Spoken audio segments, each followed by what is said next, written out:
안녕하세요, 여러분. 이번 시간에는 지난 시간에 이어서 세포 내에 있는 DNA 정보가 어떻게 단백질로 구현되는지에 대해서 알아볼 거예요. 자, 먼저 교과서 152쪽의 내용 읽어볼게요. 유전자에 저장된 정보에 따라 우리 몸에서는 다양한 종류의 단백질이 합성되고 이 단백질에 따라 눈동자의 색뿐만 아니라 눈꺼풀, 머리카락 등과 같은 다양한 형질이 나타나게 된다. 자, 우리 유전자에 따라서 어떤 단백질이 만들어지느냐에 따라서 우리 생김새가 달라지는 거예요.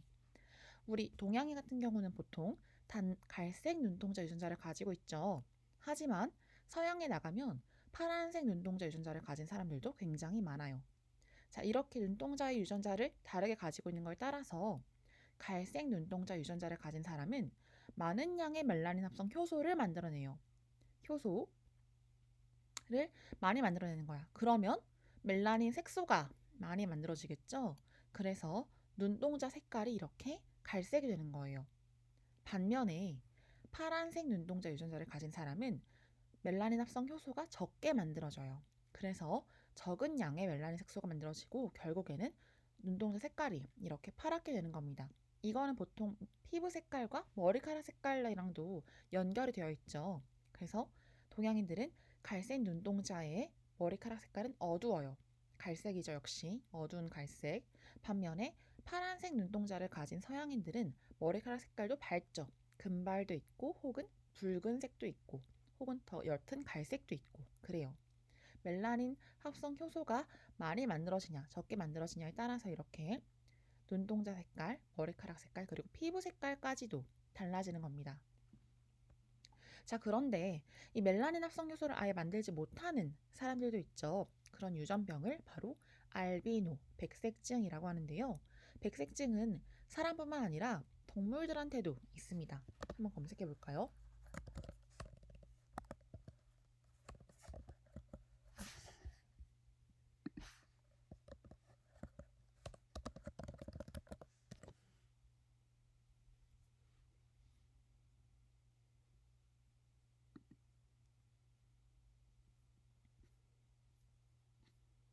자, 이런 식으로 알비노를 검색하면 이렇게 되게 다양한 사진이 나오는데, 근데 이 사람은 흑인인데 이렇게 백색증을 앓고 있어서 머리카락도 금발이고 피부도 하얗습니다. 이 친구도 마찬가지고요.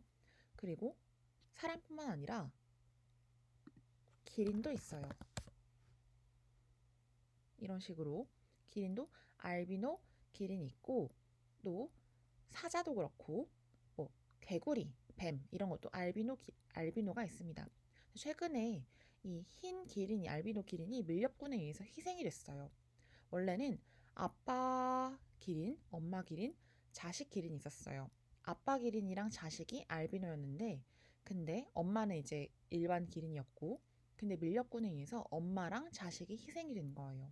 그래서 아빠 기린만 남았다고 합니다. 그러니까 이렇게 알비노라는 거는 굉장히 희귀하잖아요. 그렇기 때문에 밀렵꾼들한테 더 그 밀렵의 희생이 되기가 더 쉬운 거예요. 참 인간의 욕심이 굉장히 크다라는 생각이 드네요.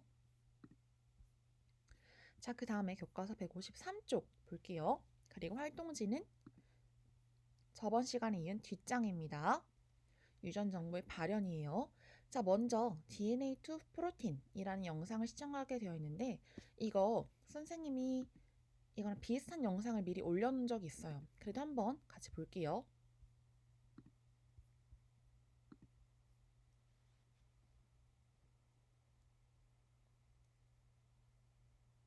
Here is a cell, the basic unit of all living tissue.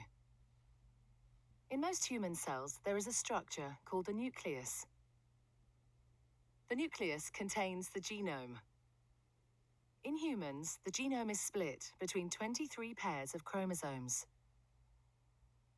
Each chromosome contains a long strand of DNA, tightly packaged around proteins called histones. Within the DNA are sections called genes. These genes contain the instructions for making proteins. When a gene is switched on, an enzyme called RNA polymerase attaches to the start of the gene. It moves along the DNA, making a strand of messenger RNA out of free bases in the nucleus. The DNA code determines the order in which the free bases are added to the messenger RNA. This process is called transcription.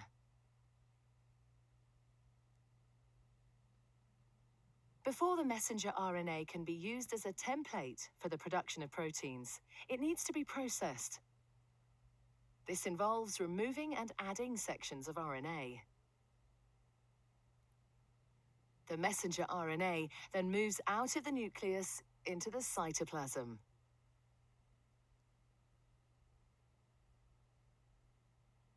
Protein factories in the cytoplasm, called ribosomes, bind to the messenger RNA. The ribosome reads the code in the messenger RNA to produce a chain made up of amino acids. There are 20 different types of amino acid. Transfer RNA molecules carry the amino acids to the ribosome. The messenger RNA is read 3 bases at a time.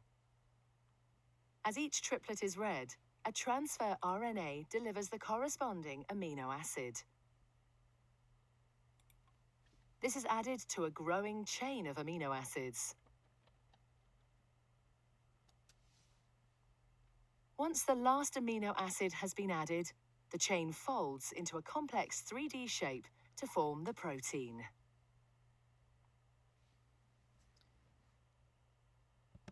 자, 이렇게 DNA의 정보를 RNA로 전사를 해서 그 RNA가 리보솜에 가서 리보솜에서 단백질을 만들어내는 과정, 번역이 일어나서 단백질이 이렇게 만들어지는 거예요.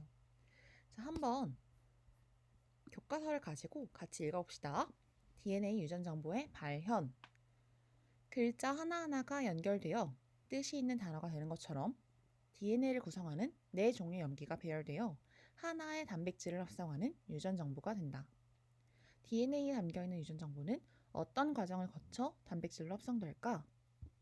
자, 이 과정이 바로 단백질로 합성되는 과정입니다.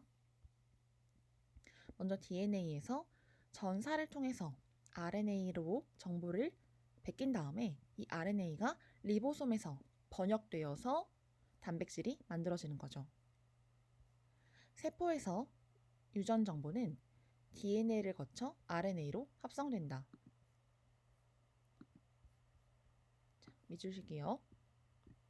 DNA에서 RNA로 전달될 때 DNA 염기서열 바탕으로 상보적인 염기서열로 구성된 RNA를 만든다.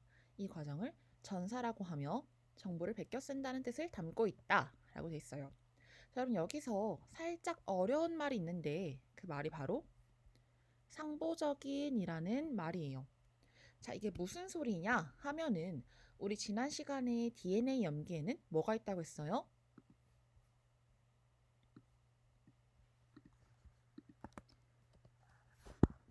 아데닌이 있고 구아닌이 있고 사이토신이 있고 타이민 이렇게 4가지 염기가 있다고 했었죠? 자, 그런데 이 4가지 염기는 아무렇게나 이 4가지 염기는 이런 식으로 막대로 구성되어 있는데 한 쌍씩 이루어지는 게 아니라 한 개가 하나씩 이루어지는 게 아니라 한 개가 2개랑 만나서 쌍으로 이렇게 존재합니다. 그런데 이 쌍으로 존재할 때 아데닌이 아무 염기랑만 짝을 이루는 것이 아니라 아데닌은 늘 타이민이랑 짝을 이루고 사이토신은 늘 구아닌이랑 짝을 이뤄요. 구아닌은 사이토신과 타이민은 아데닌이랑 이렇게 꼭 짝을 이루는 염기가 존재합니다. 그것을 바로 상보적인 염기라고 하는 거예요. 상보 연결이라고 해요. 상보 결합. 여러분 혹시 이거 1학기 때 배웠던 거 기억나요? 이거 1학기 때 다 설명했던 거예요.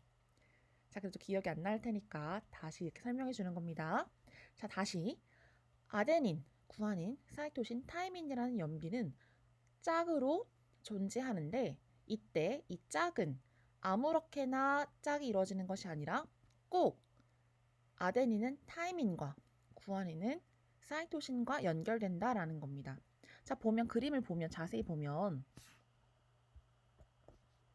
아데닌과 타이민은 이렇게 퍼즐이 동그란 퍼즐로 맞춰져 있죠. 그리고 아데닌은 조금 길고 타이민은 살짝 짧아요. 반면에 구아닌은 길고 사이토신은 짧은데 여기는 세모로 이렇게 홈이 파져 있어요. 그렇기 때문에 아데닌과 사이토신은 길이는 아데닌과 사이토신이 만나면 길이는 이렇게 똑같지만 세모와 동그라미니까 만날 수가 없는 거죠. 이렇게 특정한 모양이 있기 때문에 서로 짝으로 구성되는 거예요. 이해되나요? 자, 그런데 이렇게 DNA는 A, G, C, T의 염기를 가지는데 근데 RNA도 염기를 가지는데 RNA 같은 경우는 얘는 이제 DNA이고 RNA도 4가지 염기를 가져요. 그런데 RNA는 아데닌, 구아닌, 사이토신, 타이민이 아니라 바로 유라실이라는 염기를 가집니다. 그래서 DNA에서 RNA로 정보를 베꼈을 때 DNA 이 위에 있는 줄에 정보가 베껴 써진다고 한다면 아래에 있는 줄은 없다라고 이제 가정을 하고서 아데닌과 원래는 타이민이 짝을 이뤄야 되는데 이때는 아데닌이 구아닌과 아니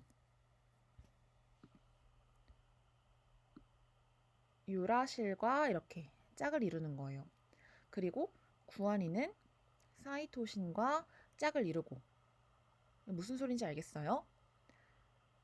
DNA의 아데닌에는 RNA의 유라실이 짝을 이루고 DNA의 사이토신에는 RNA의 구아닌이 짝을 이루고 그리고 DNA의 타이민이 만약에 이렇게 있다면 그러면 이때는 RNA의 아데닌이 이렇게 짝을 이루게 되는 겁니다. 이것을 상보 연결이라고 상보 결합이라고 하는 거예요. 상보적인 염기 서열로 이렇게 구성된다. 자, 계속 읽어볼게요. RNA는 아데닌, 구아닌, 사이토신, 유라실에 4종류의 염기가 있으며 DNA의 유전 정보가 RNA로 옮겨질 때 RNA의 유라실은 DNA의 타이민을 대신한다 라고 되어 있어요. 여기는 조금 색깔이 더 다른 색깔로 이렇게 밑줄칠게요. RNA는 아데닌, 구아닌, 사이토신, 유라실에 염기가 있으며 DNA 유전 정보가 RNA로 옮겨질 때 전사가 일어날 때 RNA 유라실은 DNA 타이민을 대신해서 아데닌과 짝을 이루는 겁니다. 자, 이렇게 핵에서 전사된 RNA는 세포질로 나와서 리보솜과 만난다. 즉, 전사 과정은 핵에서 일어나는 거예요. 그런데 그래서 왜냐하면 DNA 자체가 빠져나와서 리보솜으로 가면 편할 텐데 그러지 않는 이유는 이 DNA는 너무 귀중하기 때문에 핵 밖으로 빠져나올 수가 없어요. 그래서 DNA의 정보를 RNA라는 애가 베낀 다음에 그 다음에 RNA가 빠져나오는 거예요. 그래서 전사는 핵 속에서 일어나는 일이고 전사된 RNA가 빠져나와서 리보솜에서 만나서 단백질이 만들어지는 번역은 이 리보솜, 세포질에 있는 리보솜에서 일어나는 일입니다. 계속 읽을게요. 세포질로 나와 리보솜과 만난다. 리보솜에서 RNA 염기 서열은 3개의 염기 단위가 하나의 아미노산을 지정한다. 이게 무슨 소리냐면 이제 RNA 3개 염기가 이렇게 RNA 염기 서열 3개가 UGG라는 게 하나의 아미노산을 지정한다라는 거예요. 그래서 하나의 아미노산으로 읽히는 RNA 3개 염기를 코돈 UGG를 코돈 1이라고 하고 UUU는 코돈 2, GGC는 코돈 3이라고 하는 겁니다. UGG가 코돈 1, 늘 이건 아니고 얘가 코돈이 하나고 두 번째 코돈, 세 번째 코돈이라는 걸 이렇게 표현한 거예요. 그래서 이 코돈 하나는 바로 아미노산 하나를 지정하게 되는 거죠. 자, 이렇게 RNA 코돈을 아미노산으로 바꾸는 과정을 바로 번역이라고 합니다. 여러분 이 과정 알겠어요? 자, 그러면 활동지 뒷장 유전 정보의 발현 이 그림은 방금 교과서에서 본 그림이랑 같은 건데 이렇게 기역, 니은, 디귿으로 빈칸을 뚫어놨어요. 자, 그러니까 여러분들이 기역은 선생님이 먼저 복제라고 써놨으니까 니은, 디귿에 대해서 한번 여러분들이 정리를 해볼게요.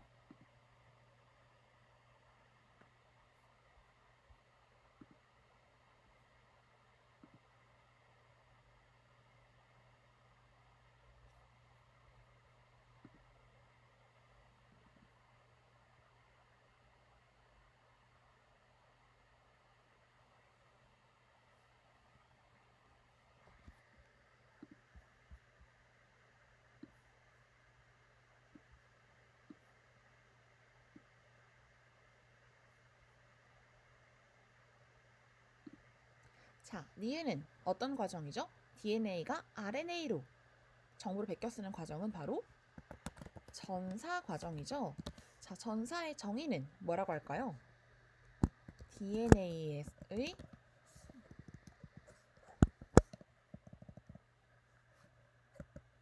유전 정보가 RNA로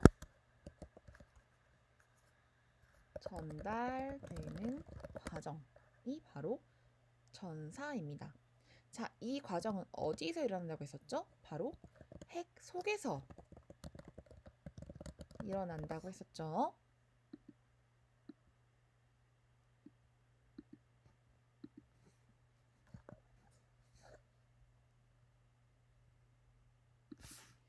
자, 그 다음에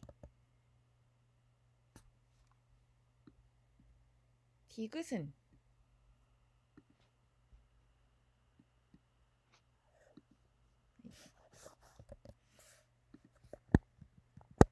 어떤 과정이었죠? 바로 번역 과정이었죠. RNA가 단백질로 정보가 이제 발현되는 과정이었죠. 자, 이 번역은 어떻게 하는 거예요? 바로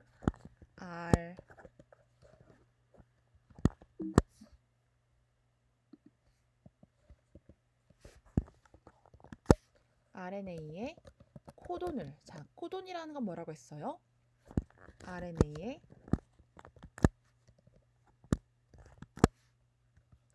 세 개의 염기라고 했었죠. RNA 세 개 염기인 코돈을 하나의 아미노산으로 바꾸는 과정이 바로 번역이라고 했어요.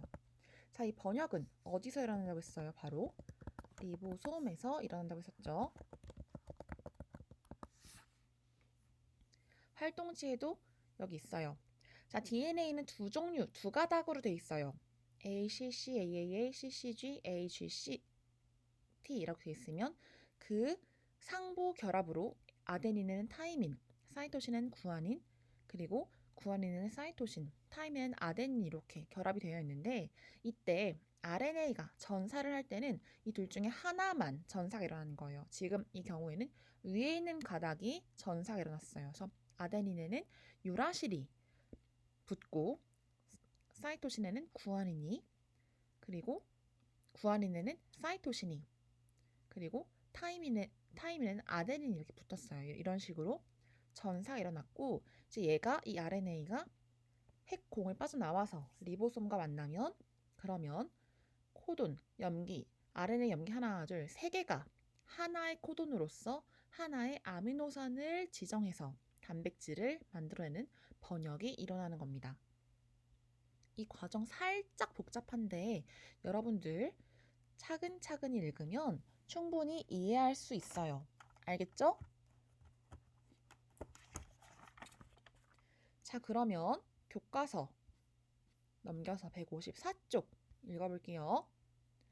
한편, 코도는 몇 가지 경우를 제외하고는 단순한 구조의 세균에서부터 복잡한 구조로 이루어진 동물에 이르기까지 거의 모든 생명체에 공통으로 사용된다. 여기 밑줄 칠게요. 예를 들면 사람의 유전자를 세균의 DNA에 넣으면 사람과 동일한 아미노산으로 번역되어 단백질이 만들어진다. 거의 모든 생명체가 같은 코돈을 사용한다는 점에 미뤄볼 때 현재 지구상의 생물이 공통의 조상으로부터 진화해 왔으며 그들이 진화적으로 연결되어 있다고 해석할 수 있다. 즉 우리는 하나의 생명체로부터 진화되어서 그리고 분화되어서 인간도 되고 곤충도 되고 나무도 되고 강아지도 된 거예요. 모두 다 공통의 조상으로부터 진화를 한 거죠. 그래서 동일한 코도는 동일한 단백질을 만드는 거예요. 자, 이 내용을 여기 추가 개념 설명에 선생님이 정리해봤는데 추가 개념 설명 같이 읽어볼게요. 자, 먼저 코돈에 대해서 얘기하고 있어요. 코돈은 DNA 3염기 조합과 상보적 관계에 있는 RNA에 연속된 3개의 염기로 하나의 코돈은 하나의 아미노산을 지정한다 라고 되어 있습니다. 자, 코돈은 DNA가 아니라 RNA입니다. 여러분, 이거 헷갈리면 안 돼요. 자, 그 다음에 유전암호 책의 공통성 읽어볼게요. 1. 코돈은 몇 가지 경우를 제외하고는 단순한 구조의 세균에서부터 복잡한 구조로 이루어진 동물에 이르기까지 지구상의 대부분의 생물체에서 공통적으로 사용되는데 이를 유전암호의 공통성이라고 한다. 예를 들어서 코돈 AGC는 세균과 사람에서 모두 세린이라는 아미노산을 지정한다. UGC는 TRP 아미노산을, UU는 PHE, GGC는 GLY, UCA는 SER이라는 아미노산을 모두 다 지정하는 거예요. 물론 대부분의 생물체에서. 자, 두 번째, 진화적 의미. 유전암의 공통성을 통해서 현재 지구상의 생물이 공통의 조상으로부터 진화해 왔으며 그들이 진화적으로 연결되어 있다고 해석할 수 있다. 자, 그래서 이거를 어떻게 응용하냐면 사람의 유전자를 세균의 DNA에 넣으면 사람과 동일한 아미노산으로 번역되어 단백질이 만들어져요. 그렇기 때문에 오늘날 당뇨병 환자의 치료제로 사용되고 있는 인슐린은 사람의 인슐린 유전자를 대장균에 넣어 생산한 것이다 라고 돼 있어요. 이게 무슨 소리냐면 당뇨병이라는 거는 우리 몸에서 자연적으로 나와야 할 인슐린이라는 단백질, 인슐린이라는 호르몬이 제대로 만들어지지 않는 거예요. 우리가 밥을 먹으면 포도당을 많이 섭취하게 되니까 혈액 내에 포도당 수치가 높아집니다. 자, 그러면 인슐린이라는 호르몬이 나와서 그 혈당을 낮춰줘요.